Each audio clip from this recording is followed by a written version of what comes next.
किसानों के साथ बहुत बड़ा धोखा किया गया। जब किसानी आंदोलन उठाया गया यूपी की इलेक्शंस देखते हुए, उस समय प्रधानमंत्री जी ने एक अपनी जबान दी थी इन किसानों को कि उनकी मांगों को पूरा किया जाएगा, जिसमें से एक था कि लीगल गारंटी फॉर एमएसपी और जो केस वगैरह लगाए गए हैं किसानों के ऊपर वो सब वापस किए जाएंगे। 4-5 चीजें और थी। कमेटी बनाई जाएगी जिसमें किसान की रिप्रेजेंटेशन होगी, लेकिन मैंने तो ऑल पार्टी मीटिंग में भी कल यही उठाया था कि देश के प्रधानमंत्री की जबान भी ना रखी जाए तो फिर देश के लोग किस पे विश्वास करें कि इतने सालों बाद एक बार फिर किसान को आंदोलन पे बैठना पड़ रहा है।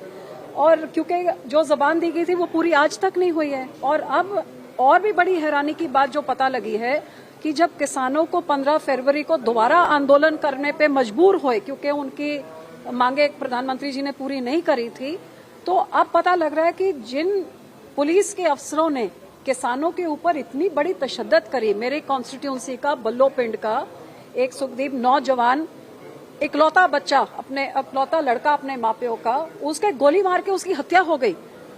और जिन लोगों ने गोलियां चलाई, अथरू गैस चलाए, किसानों के ऊपर तशद्दद करी, उनकी ट्रैक्टर में तोड़फोड़ किया, हरियाणा सरकार ने उनको राष्ट्रपति को गैलेंट्री अवार्ड के लिए उनको नियुक्त किया गया है कि ये बड़े बहादुर 6 सिपाहियों ने, अफसरों ने किसानी आंदोलन में बड़ा बढ़िया काम किया। बढ़िया काम आप बॉर्डर पे हमारे वो किसान के बच्चे करते हैं जो देश की रक्षा करते हैं, या ये जो हमारे किसान, हमारे अन्नदाता जो देश का पेट भरते हैं, वो अपनी मांगों के लिए दिल्ली जाना चाह रहे हैं। और हरियाणा की पुलिस ने उनको ऐसे मारा जैसे कोई पाकिस्तान बॉर्डर के बैठे हुए लोग हैं, और आपने ऐसा पंजाब का बॉर्डर सील कर दिया।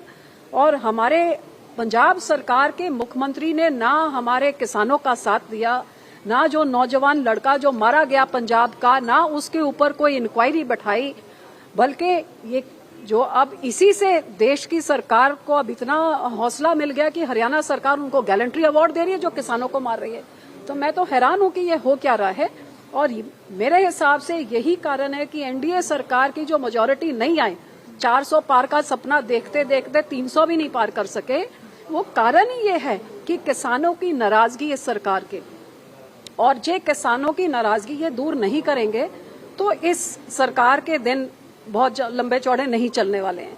और मैं यहीं पे स्ट्रांग विपक्ष जो बनाया है, जो इंडिया अलायंस बना है, जिसमें कांग्रेस सबसे बड़ी पार्टी है, यही कांग्रेस पार्टी ने जब किसान बिल पास किए जा रहे थे नंबरों के जोर जबर से, जो वॉकआउट नहीं किया होता, जो राहुल गांधी विदेश नहीं भागे होते, जो आम आदमी और कांग्रेस पार्टी वॉकआउट नहीं करती, शायद उस टाइम से हम कोई लड़ाई लड़ सकते। तो अब तो आपको देश के लोगों ने एक मजबूत विपक्ष बनाया है।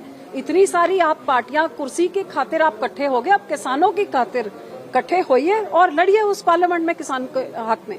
मैम, सरकार ने ये भी कहा है कि जो प्राइवेट मेंबर बिल है वो भी लेकर आएंगे। प्राइवेट मेंबर देखो, एक किसाना तो कैन तो पहले, मेरा तो प्राइवेट मेंबर बिल पहले से ही तैयार था। मैं अभी उनको दिखा के आई हूँ कि उनके बोलने से पहले ही मैंने तो अपना प्राइवेट मेंबर बिल तैयार करके रखा है इसमें इसको फाइल करने के लिए। लेकिन मैं अपने 16 साल के तजुर्बे से ये भी बता सकती हूँ, क्योंकि एक कमेटी होती है जो डिसाइड करती है कि कौन सा प्राइवेट मेंबर बिल को एडमिट करना है, नहीं करना है। और जैसे अमर सिंह जी ने बताया कि 5 साल से उन्होंने जो बिल डाले उसमें कोई ना कोई बहाना ढूंढ के वो एडमिट ही नहीं होता है। और ये बिल्कुल सही है। 15 साल से मुझे लगता है शायद मैंने एक बिल शायद देखा होगा जो एडमिट हुआ, नहीं तो किसी का एडमिट ही नहीं होता है। और अभी जहां तक मुझे नॉलेज है, क्योंकि नई पार्लियामेंट हुई है, जो कमेटी बनती है जो ये देखती है कि कौन सा बिल एडमिट करना है, नहीं, मेरे ख्याल से अभी कोई कमेटी गठित भी नहीं हुई है। सो ये बिल कर देंगे, लेकिन ये एक सरसरी एक पोस्चरिंग है, इससे कुछ हल नहीं होना। लड़ाई जमीन पे लड़नी पड़ेगी और वो जमीन की लड़ाई की आवाज पार्लियामेंट में गूंजनी चाहिए। नहीं तो मैं ये कह सकती हूँ कि जब मनमोहन सिंह जी प्राइम मिनिस्टर से, तो एक कमेटी के जिनके चेयरमैन प्रधानमंत्री मोदी जी खुद थे, उस कमेटी ने रेकमेंड किया था कि एमएसपी को लीगल गारंटी बनाई जाए, और वो पब्लिक डोमेन में अवेलेबल है।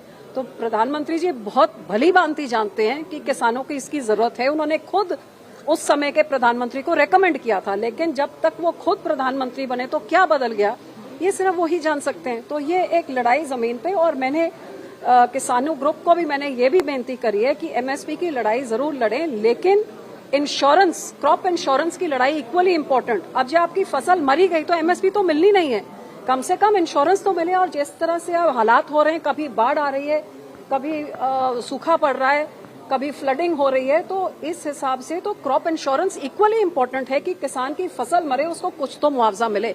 जो क्रॉप इंश्योरेंस है उससे किसी किसान को नहीं, सिर्फ इंश्योरेंस कंपनी को फायदा देखने को मिला है।